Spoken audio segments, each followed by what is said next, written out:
Well, I mean, there's no doubt that Israel, I mean, they're not trying to disconnect Lebanon from Iran. They have disconnected, or Lebanon, it has been disconnected. Whether or not Israel, played a major role in this was by accident. I know we'll probably get into this, but nobody predicted this. Nobody thought that the Assad regime would collapse like a house of cards.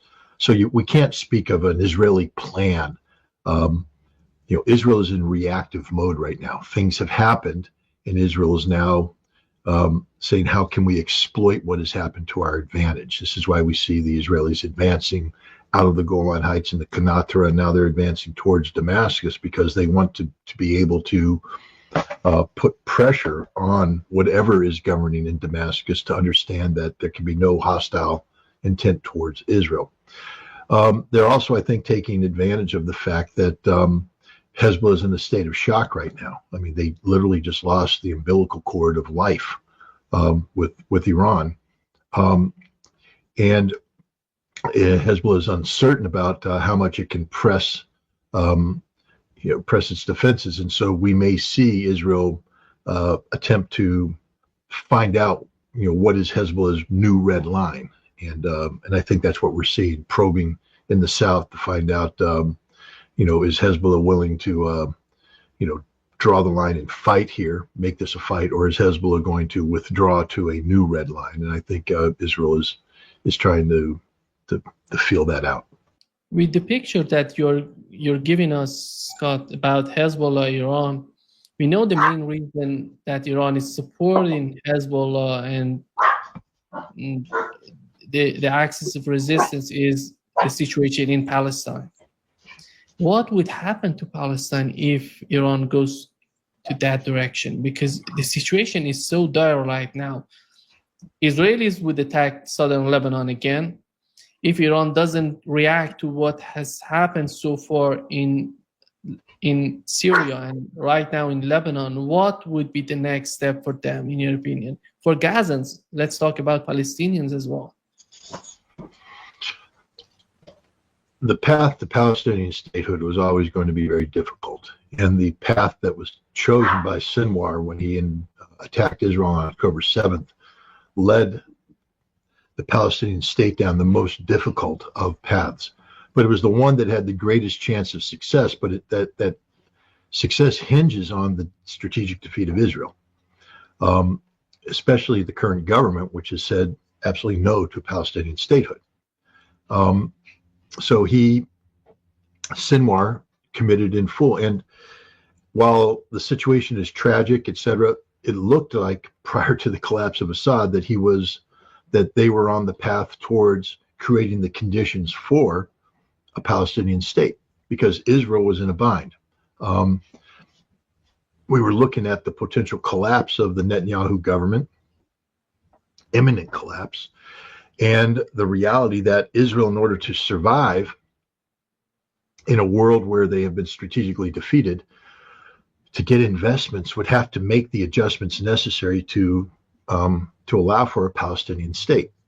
So hope sprung eternal. Well, the collapse of Syria changes everything.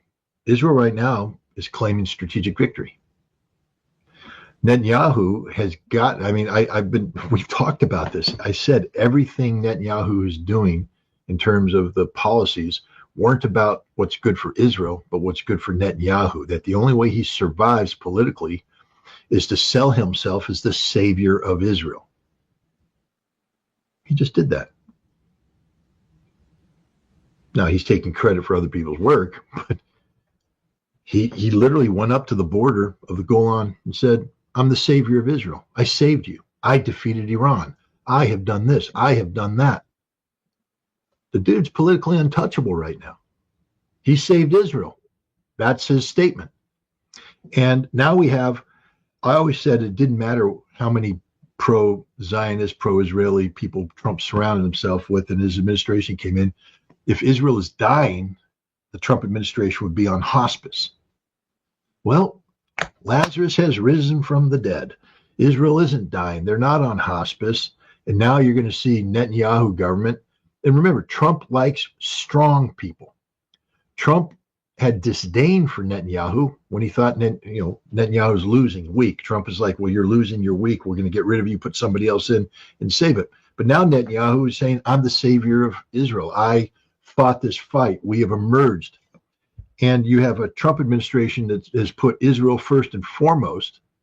And now they're dealing with a resurgent Israel. There will never be a Palestinian state if this continues, because they committed too much. Gaza was put on the table. Now we're going to see all those lunatic Israelis that talked about seafront property in Gaza. It's going to happen.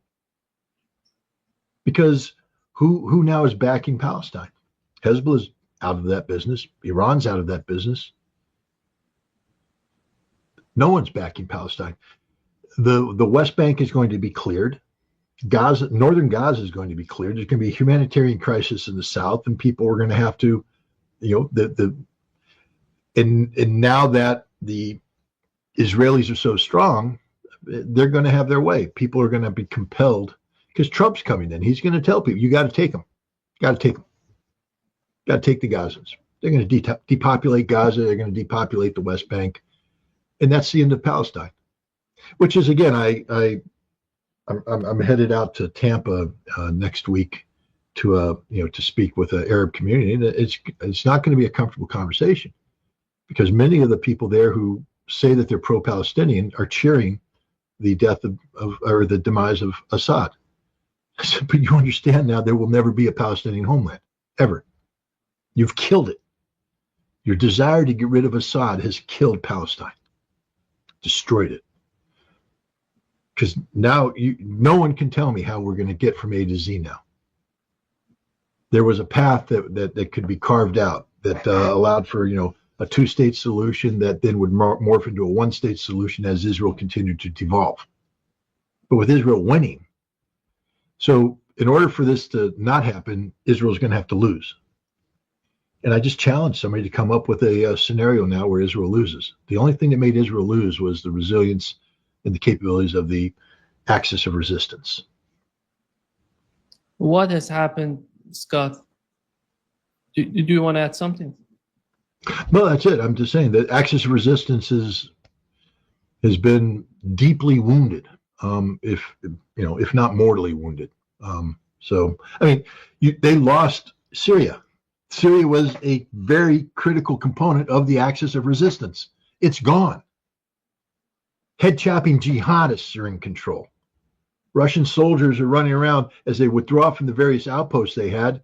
They're looking at Christian villages being slaughtered, Alawites being hunted down, Syrian soldiers being butchered. That's the future of all. I'm so furious at these people. These people cheering the demise of Assad, because all you've done is condemn a nation to death.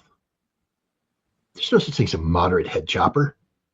You think Giuliani, because he had one interview with CNN, has suddenly changed his way? He's the same guy that killed American soldiers in Iraq, who helped facilitate ISIS, and now is in charge of an Al-Qaeda branch. You can change the names all you want. He is Al-Qaeda to the core.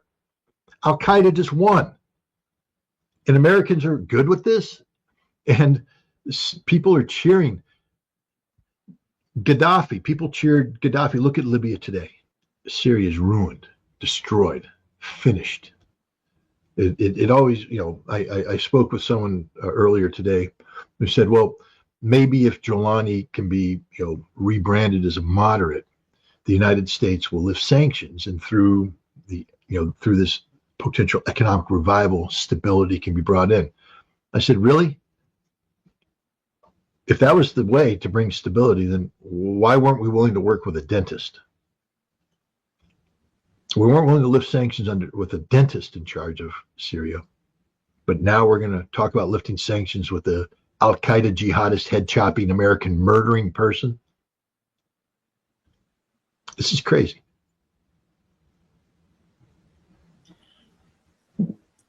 The situation is unbelievable, Scott, in Syria.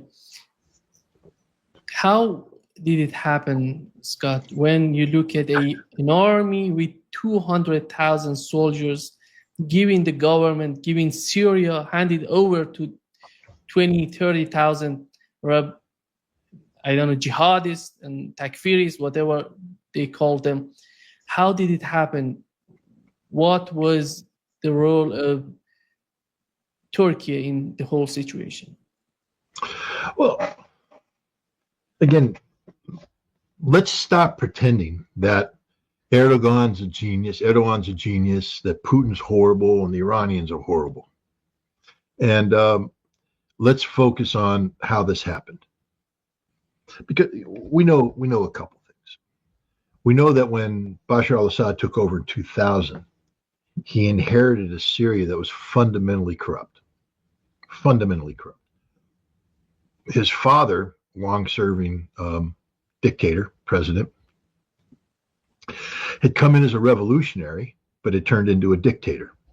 The revolutionaries that were with him, the Baathists and such, became a ruling class. Whether they were military or they were civilian, the governors, the generals, they all lived in mansions and they lived off of the fruits of the nation. They had stopped being good for Syria. When Bashar al-Assad took over, one of the first things he did was to shut down the corruption coming out of Lebanon. Yeah, there was a general, there was a whole command structure, and all it was a giant black market exercise about enrichment. And he shut it down. And he alienated a large part of that which he needs to survive. The Ba'athist Party, the generals came to him and said, "You can't do this. This is what we do here. You can't do this." And so what he said is he's going to embark on a system of reform and begin the systematic reform of Syria. And he had resistance from everywhere, but he said, "I'm committed to do this." And he started. Never really had a chance. A couple years into it, you get a drought. 2006 devastates the Syrian countryside. Agriculture is brought to its knees. Villages are abandoned. People come to the city. The Syrian government didn't have a plan for them. And a lot of people blame Bashar Assad for this. But the fact is, the system I just remind people, he inherited a corrupt system of government. Everybody's blaming him. He was a dentist. That's all he wanted to be, is a dentist. He never wanted to be president. He wasn't prepared to be president. He hadn't been groomed to be president. His older brother was supposed to be president. He dies in a car accident, and now he's president. He doesn't have the relationships with the military. He doesn't have the relationships with the governors. He's just a president. And so he's trying to do things, but he doesn't have support of the system. Erdogan, during this time, is treating him as an older, Erdogan is the older brother to a younger brother, inviting him on vacations. They meet together. Erdogan's talking him through the need for reform. But then this horrible drought comes in. That now there's even more pressure on Assad. And we, the United States, come in and we examine it and we say, we're going to take advantage of this. Do you remember Jared Cohen, the name Jared Cohen? Jared Cohen was a guy who traveled the Middle East, wrote a book about digital democracy and how the power of the internet, how social media can be used. Because, Al-Qaeda people of a certain age are the same as Americans. All they want is good internet access and the ability to get on Facebook. Oversimplification, but that was his thing, that digital democracy was the thing. So Jared Cohen and others went into Syria to start putting Facebook and other things. But the CIA and the State Department used this to create opportunities to create local community groups that we then educated on how to use the tools of the trade, digital cameras, internet connectivity, satellite phones, putting things on social media, Facebook, Twitter, etc. And so we're in there doing that, setting the conditions for a rapid transformation of the society in the opportunity to overthrow Assad. In 2011, through the Arab Spring, this was supposed to happen. I've written about this. we tried it in Iran. We tried it in Egypt. In Iran, it failed. In Egypt, it actually succeeded. And then we tried to roll it into Syria, and it almost worked. But the government of Assad, they still had enough, I guess, pride and loyalty. They still believed in what they were fighting for. Still, people believed in Assad at that time, believed in the potential of him, and they began to resist. But it wasn't pretty. If you take a look at the fighting, Syria lost almost all of its territory. The government was left to Damascus and a couple areas around that. That's when Qasem Soleimani flew to Moscow and convinced the Russians to come in and assist. And between the Russian Air Force and the Iranian IRGC and their proxies, they were able to turn the tide and save. And during this time, the Syrian army fought very well, fought bravely, but they were backed by the Russian Air Force and they were backed by the Iranians. I mean, the fact of the matter is Iran liberated Aleppo, not the Syrian army. Iran liberated it. 4,000 Iranians and their proxies died in this battle. Russians lost hundreds of people, but they successfully restored Syrian sovereign control, Assad's sovereign control over much of the territory. In the end, the Russians were able to successfully take jihadist groups, al-Nusra groups around Damascus and evacuate them up to Idlib as part of the pacification problem. Dara, the groups down there retreated back into Jordan, and stability broke out. One of the last rounds of fighting in Idlib, because the HTS people, these al-Nusra Front head choppers, weren't working with the Turks and to do what they required under the Astana brokered peace agreements. The Russians, together with the Syrian army, launched a counterattack or an attack that seized control of a highway. I think it's M4 highway, a little east-west corridor. And that's sort of humiliating to everybody, the Turks, HTS, etc. But that was the reality there. You said Turkey. Turkey committed to the overthrow of Assad. Lots of political capital, lots of military capital, and Assad hung on. And then when Russia and Iran intervened, the Turks were sort of back on their back feet. The Astana process was a process dictated to the Turks. They were compelled to do this because they were not in a strong position. Putin, met and pretty much put his demands on Erdogan, who had no choice but to take them.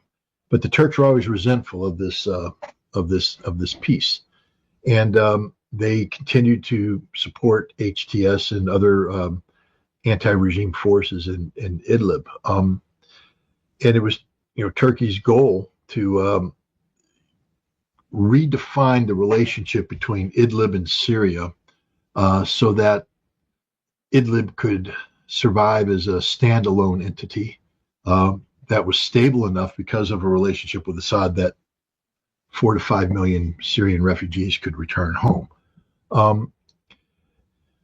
I believe what happened is that HTS wants an attack to reclaim the M4 highway. It's a strategic guy. They wanted to restore to where they were so that they could begin putting pressure on Aleppo, because Turkey ultimately had strategic goals about Aleppo. But Turkey wasn't ready to take Aleppo today. Turkey just wanted to take the M4 highway and blame it on HTS.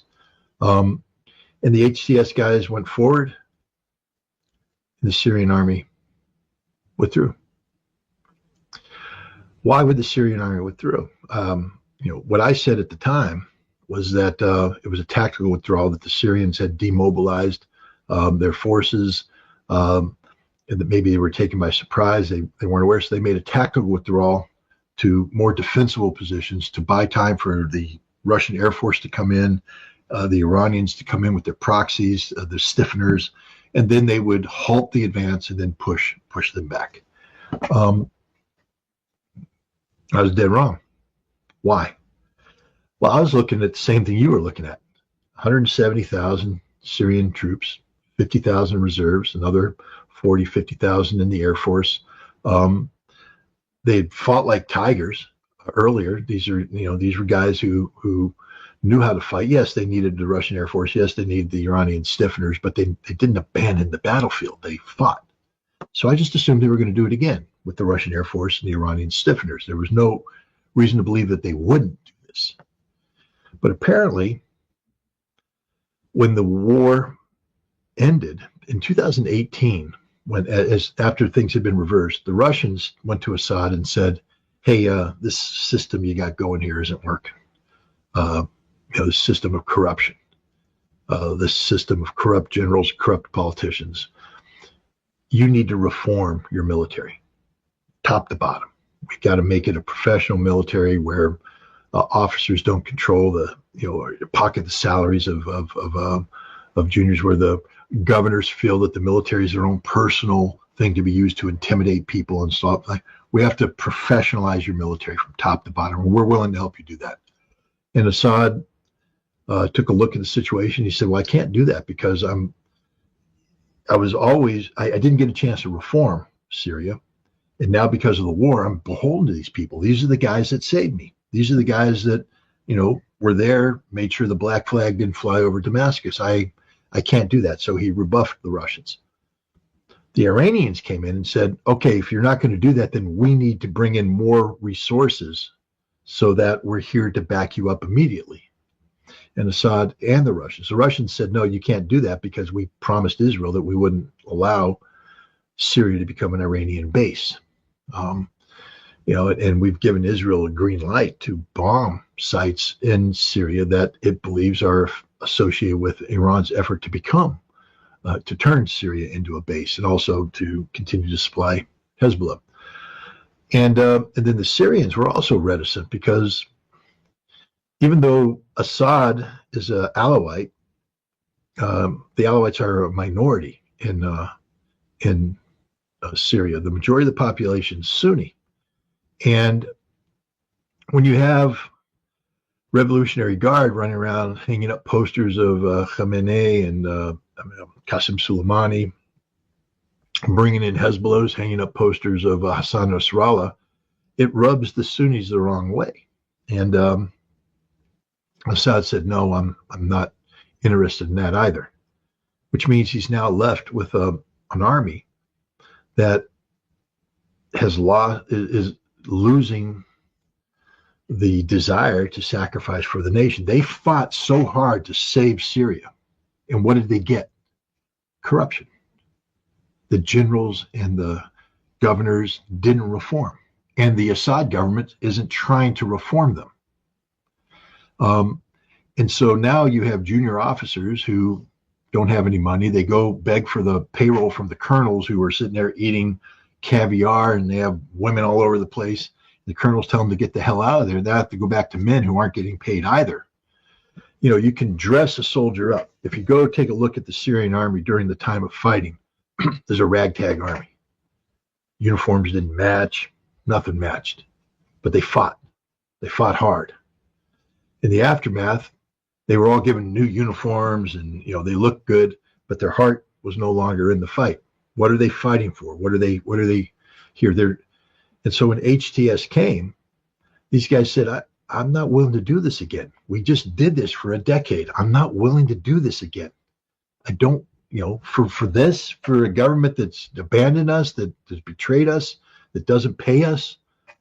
And they dropped. The other thing that happened is that Assad had turned, he got reinvited back into the Arab community. He was traveling all over the place. The darling, he was going to become a member of the Arab League again, and he was going to, relations, Saudis were opening up embassies, and money was flowing in to rebuild Syria. Where'd that money go? To corrupt generals and corrupt politicians. It didn't go to rebuild Syria. It went into the pockets of anything that was rebuilt was the mansions of the governors, or maybe some local, whatever was done because it benefited a governor or a general. It didn't benefit Syria. And I also believe that, foreign intelligence, services who monitor this understood that there was there were people in Syria now that identified more with money and wealth than they did with the Syrian nation. And I think as the Saudis and the Omanis and the Qataris and the United Arab Emirates started bringing in their money, intelligence services who have connectivity with all of these governments were using them to identify people who were corrupt, who could be bought off. And then they went and they bought off certain people in critical positions. And so as the Syrian army starts withdrawing, not fighting, falling back, when decisions needed to be made, they weren't made, which meant further withdrawals happened. HTS, they just wouldn't take M4 highway. And they took it, they went,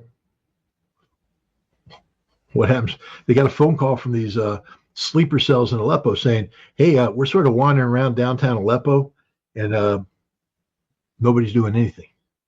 So they went into Aleppo. Next thing you know, they own Aleppo. They're going, well, that was easy. What else can we get? And they get on and they push forward, and the Syrian army just keeps falling back, not fighting, falling back, not fighting.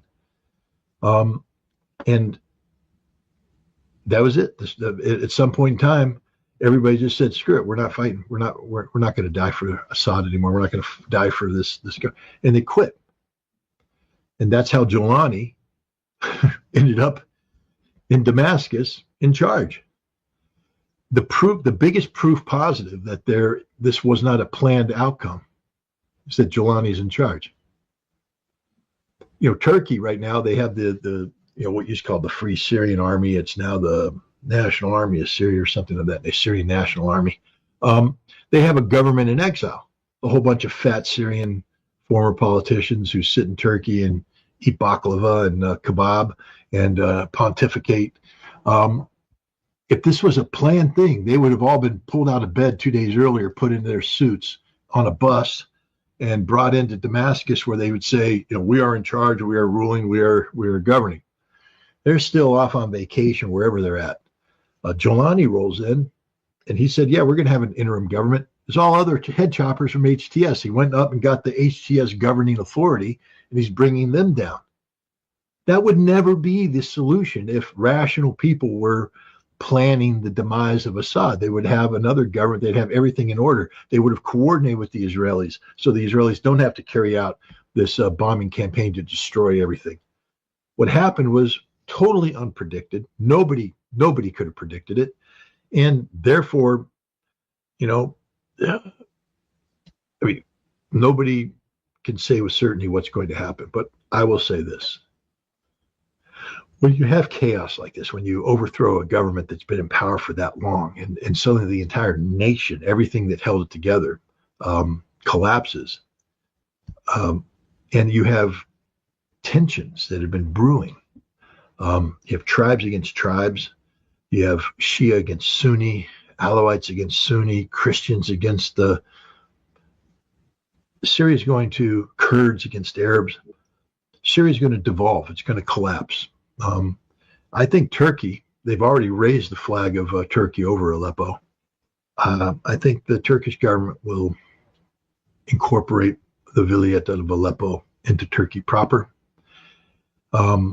If I were living in Mosul, I'd understand that that's the next target that Turkey's going to be going after. I think that we're going to have a situation in the rest of Syria that I think with the collapse of the Syrian government, the Turks are very nervous now that the Kurds may declare independence, because the Kurds had a relationship with the Assad government, but the Assad government's gone. And the Kurds aren't going to join up with HTS head choppers. And so there's a real risk from the Turkish perspective that there will be an independent Kurdistan. They'll just say, and if the Turks carve Aleppo out, and once the dismemberment of Syria begins, there's the real chance that there will be an independent Kurdistan. And that's why the Turks are trying to secure their border region. So if there's going to be an independent Kurdistan, there will be a buffer zone between it and Turkey. But Syria is being reimagined right now. But like I said, this wasn't predicted, so everybody's just reacting. there will be a lot of violence, and I'm afraid that Syria is going to end up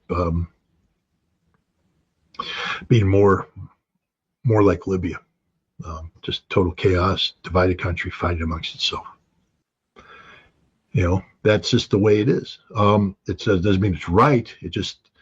That's why all those who cheered the demise of Bashar al-Assad, I spit on them. I spit on you because you have no idea what you're cheering. We should have been working to keep Bashar al-Assad in power. We should have been working to lift the sanctions. We should have created a political environment where he could have done the military reforms that the Russians asked for, where he wouldn't have had to have Iranians coming in significant. Iran could have provided financial support. We should have created enough stability that China could have extended the Belts and Roads Initiative in there to begin the kind of reconstruction. That's what we should have done. That's what would have brought this peace and stability into the region. There would have been ways we should have been working for a Palestinian state a long time ago so that we didn't compel Sinwar to launch October 7th attack and create this. Because everything that's happening here is because of October 7th. Sinwar started something in motion that was designed to create a Palestinian state. But in order to create a Palestinian state, it had to create so much regional chaos and anarchy that Israel would be strategically defeated. Because only through the strategic defeat of Israel can you get a Palestinian state. Because Israel is steadfast opposed to it. Sinwar initiated that.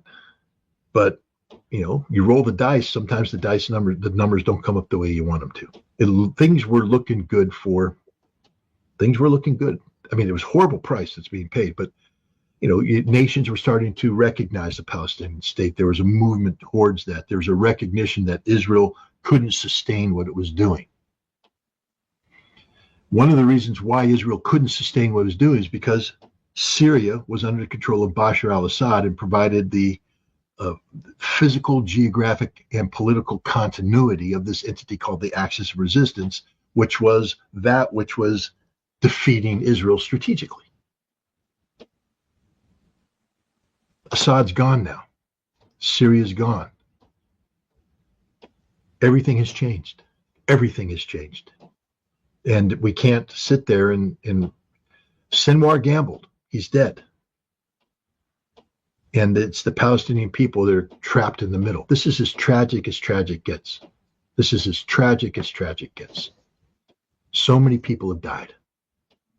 But the hope was that their deaths would not have been in vain. That from their sacrifice, a Palestinian state could have been raised. I don't see how we get there now. Because again, the key component of creating a Palestinian state is the strategic defeat of Israel. And as Netanyahu said, he's trying to take credit for it, and we'll never know until the true story is told about who was conspiring with whom. But the conditions don't exist. And you can't say, well, Turkey needs to step in now and sacrifice everything to create a Palestinian state. It's not in Turkey's national interests. The Palestinians are Arabs. If anything, this is where Egypt steps up. This is where Jordan steps up. And they have to step up now and say, no, Israel, no, you don't get to reverse this. We need to create a Palestinian state. Watch how quick Saudi Arabia is dumping them. They always dump them. No one will step up for the Palestinians. No one. Even Europe, all those nations that sat there and said, we're supporting a Palestinian state. Watch how quickly Donald Trump's coming in, and Europe's going to start looking out for European interests. Spain will reverse course in an instant. The second Trump says, you got to stop that Palestinian recognition thing, or else we put 100% tariffs on you. Spain will go, oh, Palestine what? Palestinian who? And the Palestinians will be betrayed once again. And I think this time, however, the Palestinians will be dispersed into diaspora. There will be no Palestinian homeland left. Israel will go full hog on of dismantling the West Bank. There won't be a West Bank. Gaza's dead.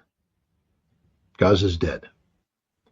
Hamas, this is as demoralizing as it gets, because the lifeline for Hamas was Hezbollah, was Iran. It's gone. And, they'll struggle for as long as they can, but this is the end of Hamas. And then what happens to the Palestinian people? Trump comes in, I can guarantee you the pressure will be placed on all regions. Biden was dead set against the depopulation of Gaza. Trump will support that 100%. And that's the end of it.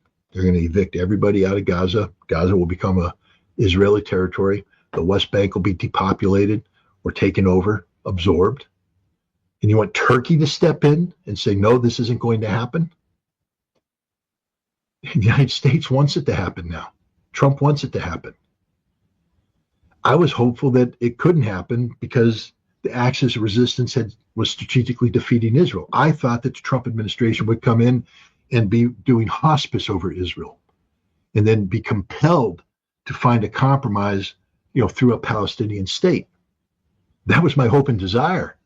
I was happy about this. I wanted this to happen. But now you look at it, it's not going to happen.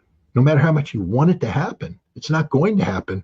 And seeking desperate solutions, like saying Turkey must intervene on behalf of the Palestinian people. Why is it Turkey's problem? Turkey should have, I believe, when the axis of resistance was having success a long time ago, cut off the oil to Israel. Turkey should have done that.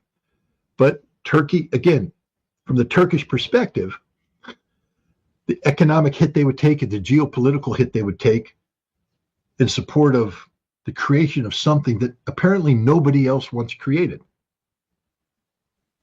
I mean, God, I'd hate to be a Palestinian today. Imagine how alone they feel, abandoned by everybody.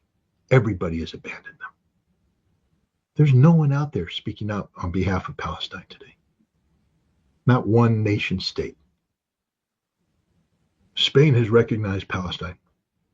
Put the Spanish Navy at sea with Marines to come in and occupy Palestine, occupy Gaza, and guarantee the existence of Palestine. They aren't going to do it. No one is. Hezbollah died for them, fought for them. The Iranians fought for them. But they've been defeated because a key aspect of the axis of resistance was Bashar al-Assad's Syria. And it's gone. So, there we are. We can throw darts where we want to, but you can't undo that. And so, I've always said that one of the problems, when people talk about the expansion of the conflict, I always said, no, you have to keep this conflict focused on Gaza. Because as long as the conflict is focused on Gaza, then the solution comes in the creation of a Palestinian state.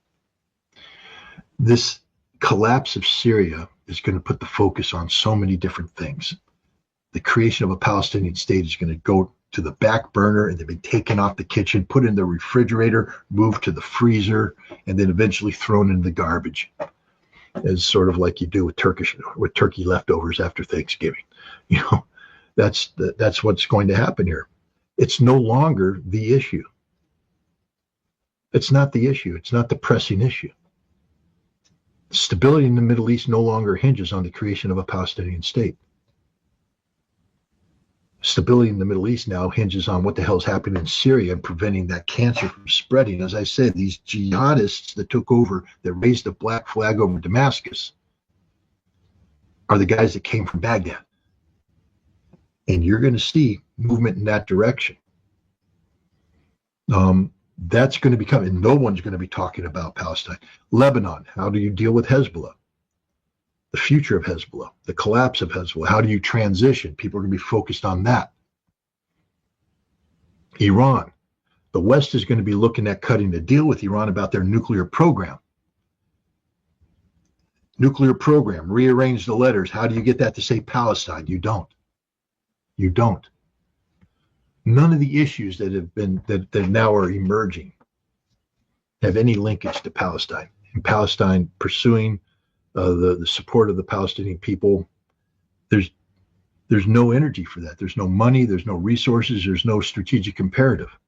As long as Israel was being strategically defeated, you had the possibility of the creation of a Palestinian state. Unless somebody can tell me how we get to defeat of Israel now, without irrational hopes. Turkey invades. Isn't going to happen. Turkey's not going to invade to go to war against Israel, especially when the evidence suggests that Turkish intelligence and Israeli intelligence were sort of colluding and cooperating on this. So it's tragedy. It's an absolute tragedy for the Palestinian people. I mean, I just came from Washington, D.C., where I met with a whole bunch of people who all wore the keffiyeh around their neck and, and all this stuff. My daughter wants to get out there and work on behalf of them, and I would encourage her to do that because it's a good cause. I mean, it is a pure cause. It's a good cause, but it doesn't mean it's going to win. And I don't know. I can't find the pathway to victory. It's like thinking that you're going to be driving on a highway through tunnels through the mountains. Then an avalanche comes in, covers it with snow, and collapses the tunnels, and the mountains come down. And you still think I'm gonna drive through that? You're not going to drive through that. So where's the path to Palestinian statehood? Where is it? And right now, it doesn't exist. It doesn't exist at all. The world is going to be exhausted by these new problems. Hello guys, welcome back to my channel. Today I am back with another new video. In this video, Ritter has discussed about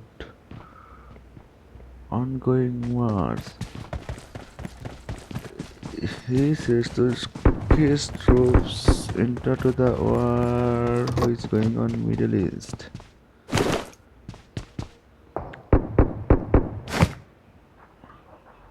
And invaded at Syria.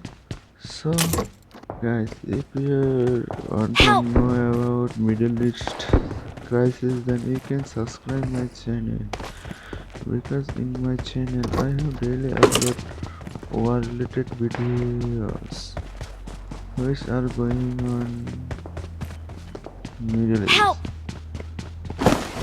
So I am bring another video for you guys, especially who watch my videos daily, for them, because I have to update anything. Let's go! बचाओ, मुझे घेर लिया गया है। बचाओ, मुझे घेर लिया गया है।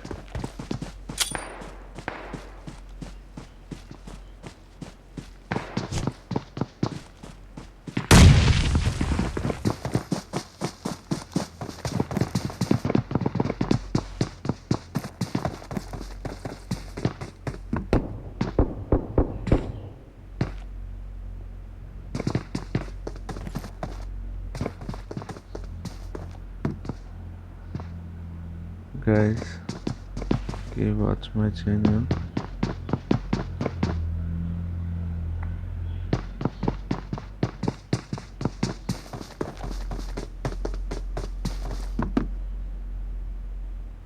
Thank you everyone who are still watching my channel.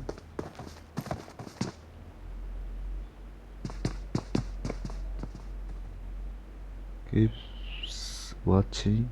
Watch until the end, please. I don't bother to upload videos for you. I will upload daily videos for you. So guys, please subscribe to my channel and watch each and every of my videos. Now I am playing a game which name is BGMI, and I started playing this map with 3 random teammates, but except me, all have finished by enemies, because this is survival game and it's a battle royale game. So guys, we watched. Thank you who has already watching still into my video. And in this game I don't get any gun. I am so bad luck in this match because without gun nothing can do in this match.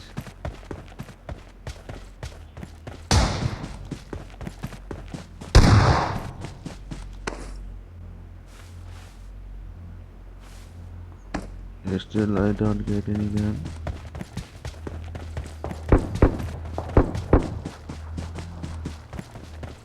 I'll finish by the enemy very soon because there is also no gun. Still I don't get any gun. Let's see what's happened until the next. Until the last, let's see. I don't have any fighting gaps.